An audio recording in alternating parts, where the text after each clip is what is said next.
like it's nearly impossible to save money based on your current income? While saving money is much easier when you're making big bucks, it is entirely possible to save money on a low income. Therefore, let me share with you 5 easy ways to do just that. Number 1, lower your housing costs. Whether you rent or you own, the cost of your housing will be your largest expense every month. Many financial experts suggest that the total of your rent or mortgage payments, plus bills, should be no more than 35% of your monthly after-tax income. And while this expense eats up a lot of your monthly income, it also offers the largest opportunity to find cost reductions, allowing you to save money even if you're earning an extremely low income.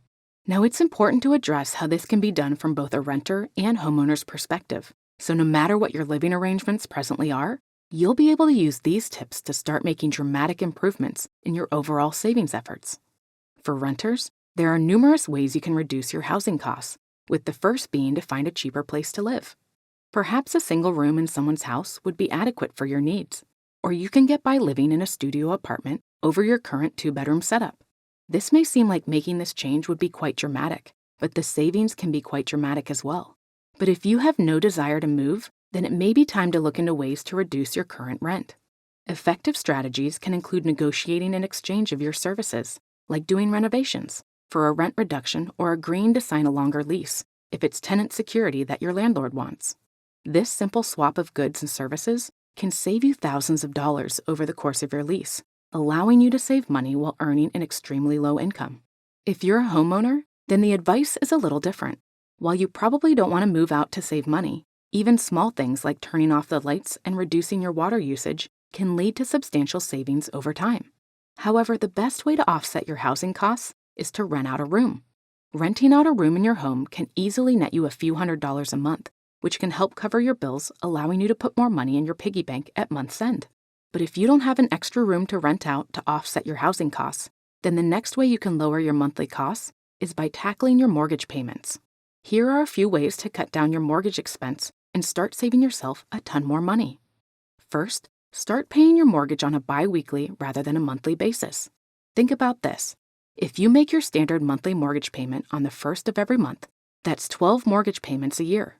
With 52 weeks in a year, paying half of your monthly payment bi-weekly works out to 26 payments or 13 full payments per year. Let's say you have a mortgage of $300,000 at 3% for 30 years.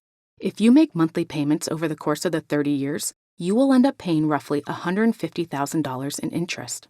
However, if you were to switch to bi-weekly payments instead, your total interest costs would be just $130,000 instead, saving you a cool $20,000 while still enjoying all the same benefits as you would paying your house down while making less frequent repayments.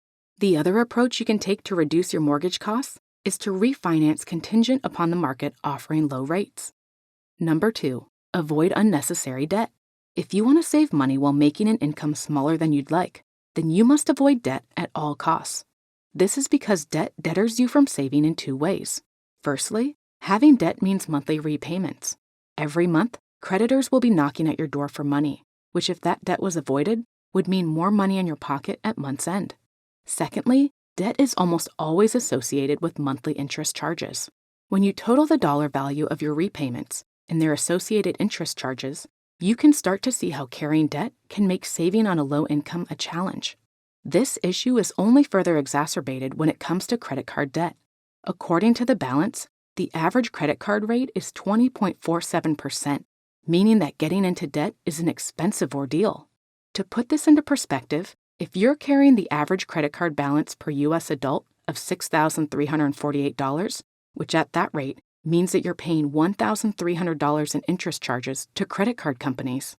Therefore, if you want to save money on an extremely low income, you need to avoid debt and their associated interest charges at all costs. Number 3, learn to have fun on the cheap. We all want to have fun, but unfortunately for many people, this comes at a hefty cost. Eating out, hitting the bar after work, going to the movie theater, and other entertainment purchases can make a huge dent in your budget, but luckily, it doesn't have to. Having fun doesn't have to cost an arm and a leg. You can spend quality time with friends while not breaking the bank.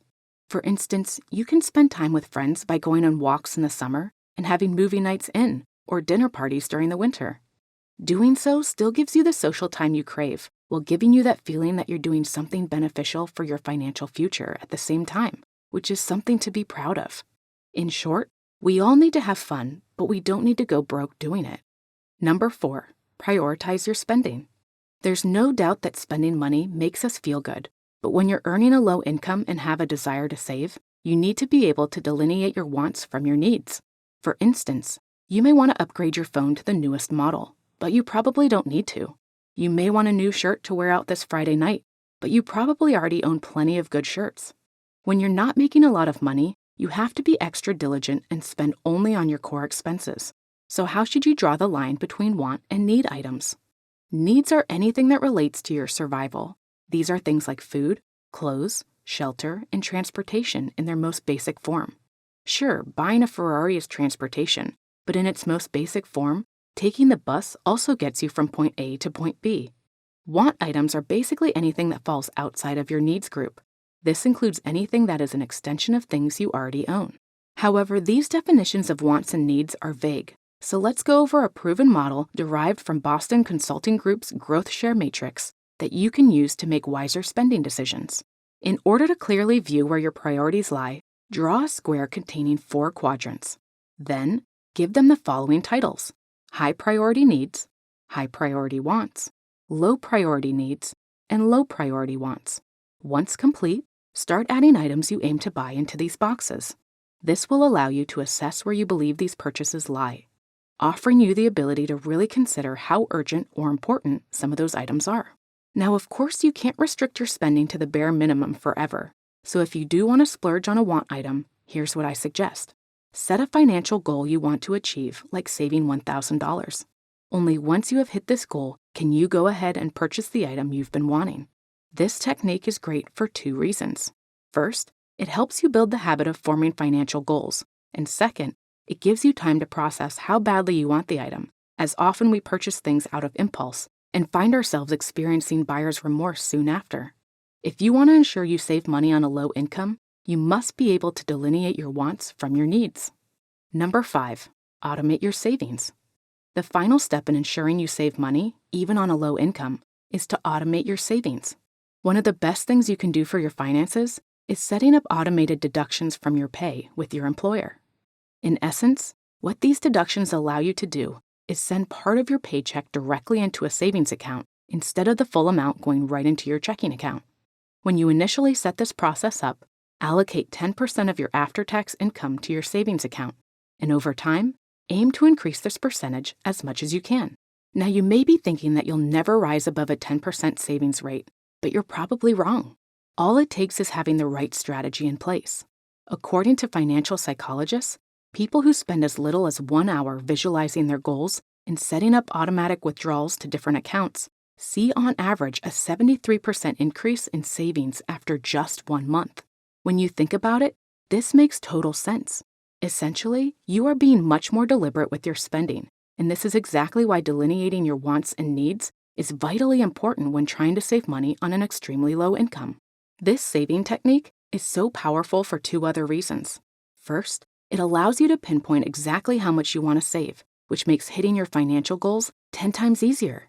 Second, it takes the thought of having to save off your mind, allowing you to focus on other important things, like improving your skills in order to make more money.